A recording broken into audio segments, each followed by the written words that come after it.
Hello guys, welcome to my new video, and for today's vlog ay samahan niyo po akong mag-unbox ng binili kong swing arm na ang brand ay TRMP.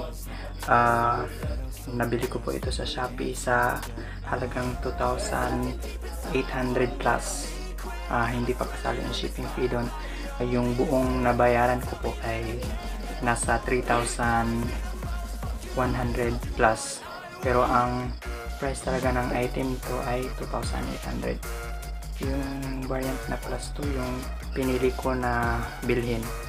At bago po tayo magsimula ay nagpapasalamat po ako sa aking 400 subscribers, at sana ay hindi kayo magsawang magsubaybay pa sa aking mga future vlogs na i-upload ko, at sa mga future ko pang upgrades sa motor ko. Kung bago pa dito sa aking channel ay huwag niyo pong kalimutang mag-subscribe at i-hit nyo rin yung notification bell para updated kayo sa mga susunod ko pang i-upgrade sa motor ko. At bago po tayo magsimula ay video intro muna po tayo. Let's go!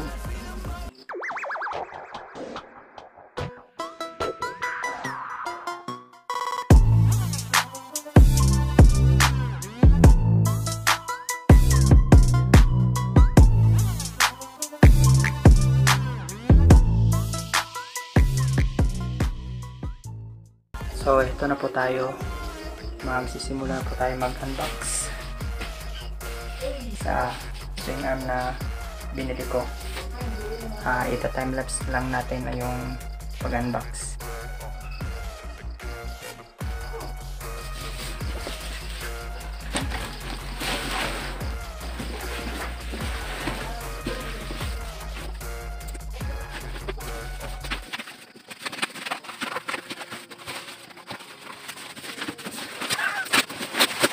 Ng box, TRMP swing, TRMP project, racing project. Ito po ay made in Thailand. Yan.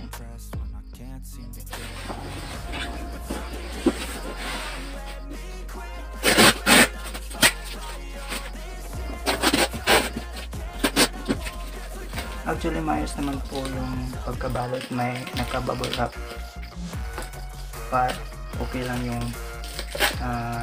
package niya.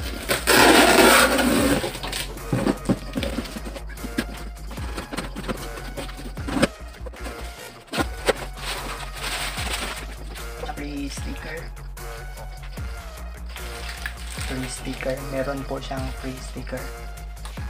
Yan, ito po ang pangalan ng shop sa Shopee na binilhan ko.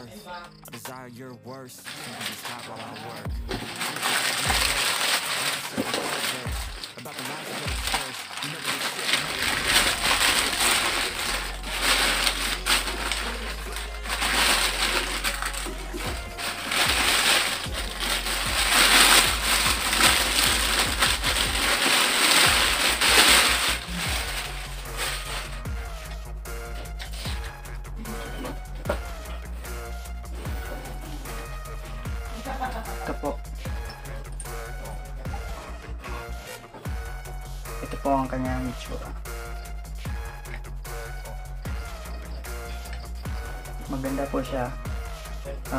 Wala namang gas-gas sa item. Okay po yung pagka-package po niya. Hindi po nasira yung swing arm.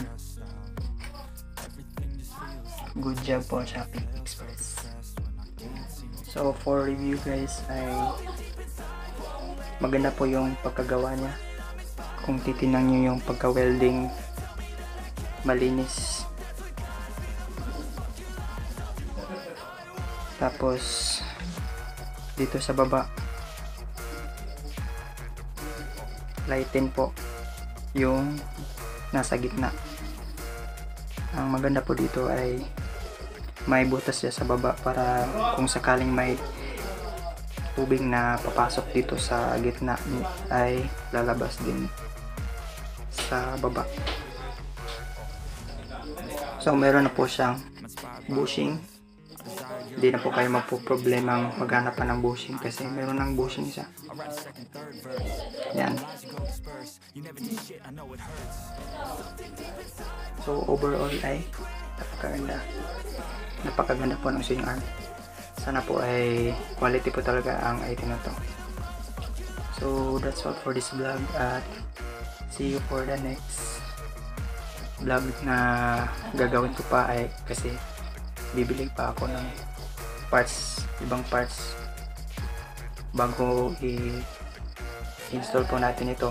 Bibili pa ako ng SSS chain set at rider axle kasi hindi na pwede yung stock na axle dito. Ang kailangan dito ay mataas na axle kagaya nung sa rider axle dito rider axle ang swak po dito. So that's all for this vlog. Sana ay huwag niyong kalimutan mag-subscribe sa akin channel para masubaybayan niyo po yung pag-setup ko dito soon. Sa mga future vlogs ko, iba-vlog ko po ang installation dito sa motor ko. Ride safe always at kita-kits sa mga susunod pang vlog. Bye!